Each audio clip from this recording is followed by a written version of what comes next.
Om Shanti. Good morning. साकार मुरली 8 मई 2023। बाबा का मीठा मीठा पत्र हम मीठे मीठे बच्चों के मीठे मंथन के लिए। मंथन शुरू करने से पहले ज्ञान सूर्य शिव बाबा की लाइट और माइट भरी किरणों के नीचे बैठ जाते हैं और अनुभव करते हैं, मैं लाइट माइट स्वरूप आत्मा हूं। आज की मुरली अगर हम समराइज करें तो एक शब्द के ऊपर पूरी मुरली हो सकती है और वो शब्द है निश्चय। यदि निश्चय नहीं है तो विजय नहीं हो सकती है। और बाबा कहते हैं सबसे पहला निश्चय क्या चाहिए कि मैं ये शरीर नहीं हूं, मैं आत्मा हूं। ये निश्चय चाहिए। ये निश्चय चाहिए कि हमें पढ़ाने वाला स्वयं परमपिता परमात्मा है। और उससे पहले निश्चय चाहिए कि परमात्मा वो निराकार है, ज्ञान सूर्य है, परम धाम का रहने वाला है। ये निश्चय नहीं तो हम पढ़ाई पढ़ नहीं सकते। संशय आएगा, क्यों पढ़ेंगे फिर हम? अगर निश्चय ना हो कि हमें भगवान पढ़ा रहा है, हम ज्ञान योग सीखने आए हैं, तो फिर हम पढ़ेंगे नहीं ना। और निश्चय के बजाय अगर संशय उठा तो हम तकदीर को लकीर लगाएंगे। इसलिए बाबा कहता है निश्चय में ही विजय है। आप दुनिया में भी देखो, जिनको निश्चय होता है ना, उनकी विजय मिलती है। हम जब बचपन में हाई स्कूल या 12th में पढ़ते थे तो क्या होता था? हर कोई नहीं पढ़ता था। कुछ पढ़ते थे, कुछ फेल हो जाते थे, कुछ सोचते थे। उनको निश्चय नहीं होता था कि हम पढ़ के पास हो जाएंगे, तो पहले कई लोग छोड़ देते थे। और कई लोगों को ये निश्चय नहीं होता था कि हम पढ़ाई करके कुछ कर पाएंगे, तो पढ़ाई छोड़ देते थे। ऐसे यहाँ भी है। तो पहला निश्चय ये चाहिए कि ये गॉडली यूनिवर्सिटी है, इसमें पढ़ाने वाला कोई मनुष्य नहीं, कोई साकार नहीं, कोई देवता नहीं, कोई साधु सन्यासी नहीं, वो परमात्मा है जिसकी सारी दुनिया महिमा करती है, सारी दुनिया जिसको याद करती है। तो ये निश्चय चाहिए। और फिर निश्चय के आधार पर जब हम स्वयं को प्यूरिफाई करते हैं कि ये काम किसी मनुष्य आत्मा का नहीं है, परमात्मा का है,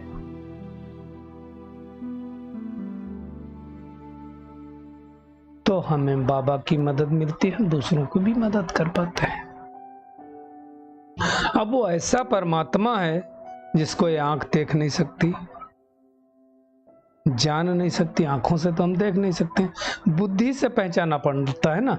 इसलिए निश्चय की बात है। परमात्मा कहता है जैसे तुम आत्मा हो वैसे मैं परमात्मा हूं। अब देखो, दुनिया में कहते हैं ब्रह्मा देवताय नमः, विष्णु देवताय नमः, शंकर देवताय नमः, कभी नहीं कहते शिव परमात्मा नमः। तो ये बातों को समझ करके निश्चय बुद्धि बनना है। बाबा कहता है मैं तुम सबको सदा के लिए सुखी और शांत बनाता हूं, तब तो तुम सब मुझे याद करते हो, नहीं तो क्यों याद करोगे?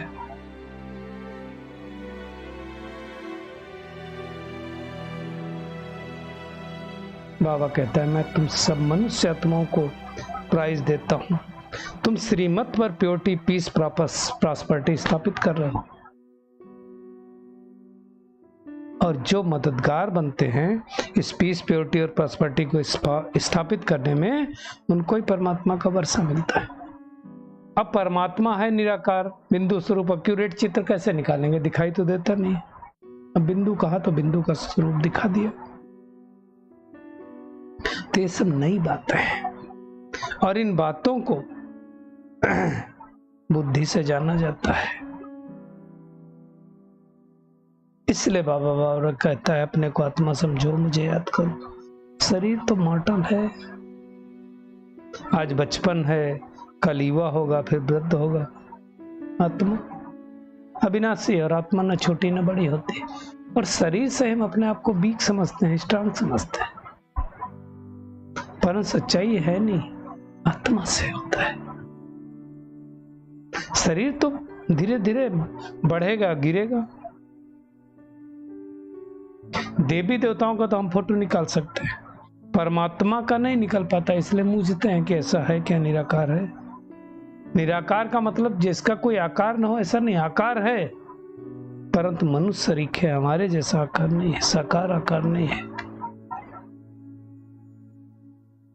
सतयुग में हम थे तो शरीर भी हमारा दैवी था, फिर क्षत्रिय हुआ, वैश्य हुआ, शूद्र हुआ। अब बाबा कहते तुम्हें फिर से चेंज करना है। किससे बातें कर रहा है भगवान? आत्माओं से बात कर रहा है, कोई शरीर से बात करने की बात नहीं। कैसे बात करेगा वो?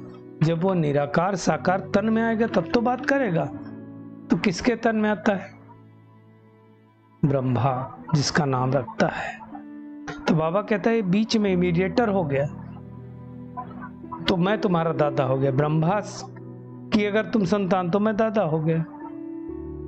अब ये समझने की बात है ना। लेकिन ये किसको समझ में आएगा? जिसको निश्चय होगा। भगवान को भूल गए तब तो दुख पाए। बाबा कहते दुखी होते होते अब तो महादुखी हो पड़े हो। देवताएं तो महासुखी थे। अब वापिस भगवान हमें वो देवी देवताओं का राज्य भाग देने आया है। बाहर जाके बाबा कहते तुम सब क्या हासिल करते हो? यही कि ईश्वर के मालिक बनना हो तो आकर पढ़ाई पढ़ो। बगैर पढ़ाई पढ़े कोई नहीं पढ़ सकता है। तो अभी देवी देवताओं की लग रही सैपलिंग, फिर यही सब बड़े बड़े वृक्ष होंगे, मतलब सतयुग त्रेता में जाएंगे। लेकिन इस यूनिवर्सिटी में क्या होता है? रोज पढ़ना है, घड़ी घड़ी बाबा को याद करना है। कल भी बाबा ने कहा था ना, भूल जाते हैं। भूलना नहीं होता उसको, तो अच्छी तरह से उस परमात्मा पे निश्चय बुद्धि बन करके याद करना है।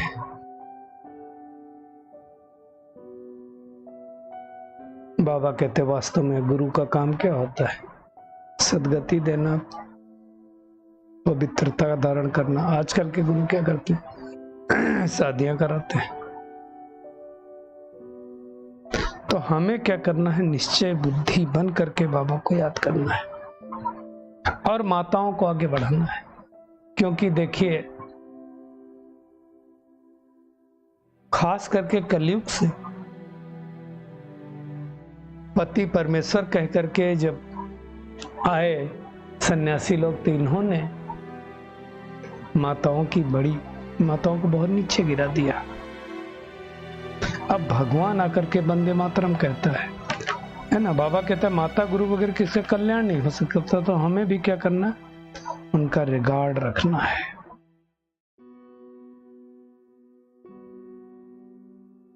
तो वही सारी बातें आकर के वो जो गीता का भगवान है वही आके समझा रहा है।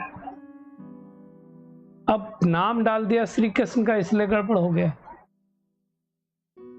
हालांकि श्री कृष्ण का दिखाते हैं कि विराट रूप दिखाते हैं, लेकिन दुनिया मूंझ गई ना। वही परमात्मा आकर के इस सृष्टि के आदि मध्य अंत को समझा रहा है। किसको समझाएगा? जो बच्चे बाबा के बनेंगे उनको ही तो समझाएगा। इसका मतलब जो ज्ञानी तो आत्मा बच्चे होंगे वही बातें समझ सकते हैं। तो बाबा कहता तुम सिद्ध करके बताओ, परमात्मा सर्वव्यापी नहीं हो सकता। अब सर्वव्यापी होगा तो आएगा कौन? और लास्ट में तो सब समझ जाएंगे। जैसे अब मोस्टली तो समझ ही गए कि इनको ज्ञान देने वाला स्वयं परमात्मा है। लेकिन अभी और समझेंगे जब भगदड़ मचेगी, हर आत्मा भागेगी कि भगवान आ गया, भगवान आ गया। तो बाबा हम बच्चों को इशारा दे रहा है ब्रह्मा के द्वारा कि इस रुद्र गीता ज्ञान यज्ञ से विनाश ज्वाला निकली।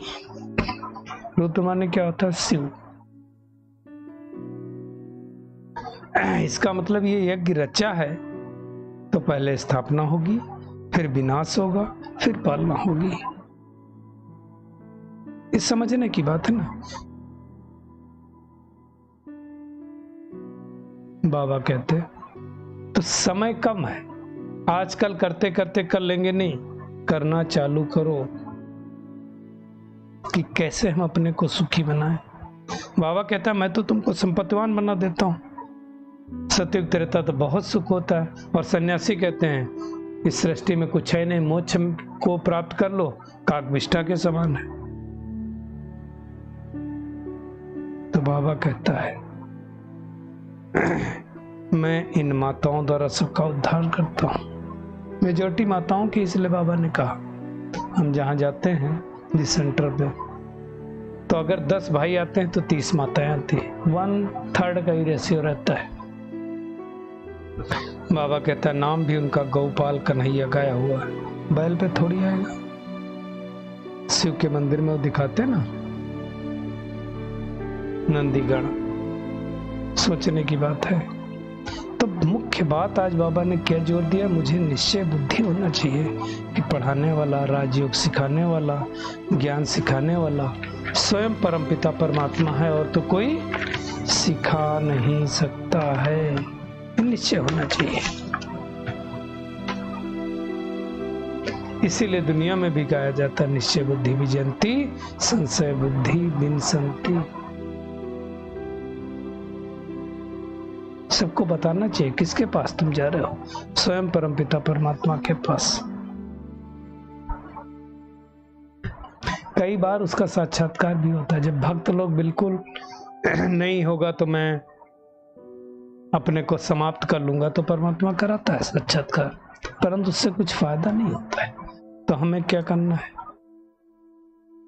आज का होमवर्क क्या करना है? एक तो निश्चय बुद्धि बन करके बाबा का मददगार बनना है। भगवान हमें पढ़ा रहा है इस निश्चय में बुद्धि में रहना है, वही आकर विश्व में पीस, प्योरिटी, प्रॉस्पेरिटी स्थापित कर रहा है। तो हमें उसका मददगार बन करके वो प्राइज लेनी है। माताओं बहनों सबका रिगार्ड रखना है। आज का बाबा का वरदान है अपने सहयोग के स्टाफ द्वारा हर कार्य में सफलता प्राप्त करने वाले मास्टर दाता भव।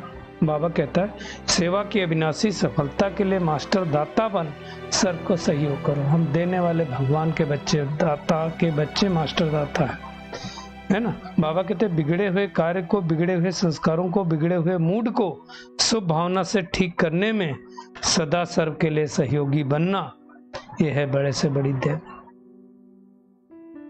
इसने ये कहा, ये किया, ये देखते सुनते समझते हुए भी अपने सहयोग के स्टाफ द्वारा परिवर्तन कर देना। किसी द्वारा कोई शक्ति की कमी भी महसूस हो तो अपने सहयोग से जगह भर देना, यही है मास्टर दाता बनना। हर एक आत्मा को सुख देना, यही हमारा लक्षण होना चाहिए।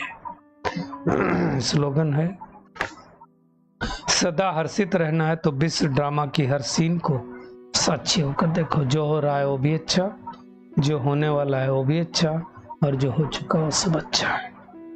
चलिए परमात्मा किरणों के नीचे बैठ जाते हैं और महसूस करते हैं मैं निश्चय बुद्धि निश्चिंत आत्मा हूं, श्रीमत पर चलकर बाबा की मददगार बनने वाली, पीस, प्योरिटी और प्रॉस्पेरिटी की प्राइज लेने वाली कोटों में कोई आत्मा हूं। अपने सहयोग के स्टाफ के द्वारा, अपनी शुभ भावना शुभकामना के द्वारा अनेक आत्माओं के संस्कारों को सुधारने वाली, बिगड़े हुए मूड को शुभ भावना शुभकामना से ठीक करने वाली मास्टर दाता आत्मा। विश्व के हर ड्रामा की हर सीन को साक्षी होकर देखने वाली सदा हर्षित मुख आत्मा हूं। शुक्रिया मीठे प्यारे बाप दादा, शुक्रिया आप सभी का इस मीठे मंथन के लिए। ओम शांति।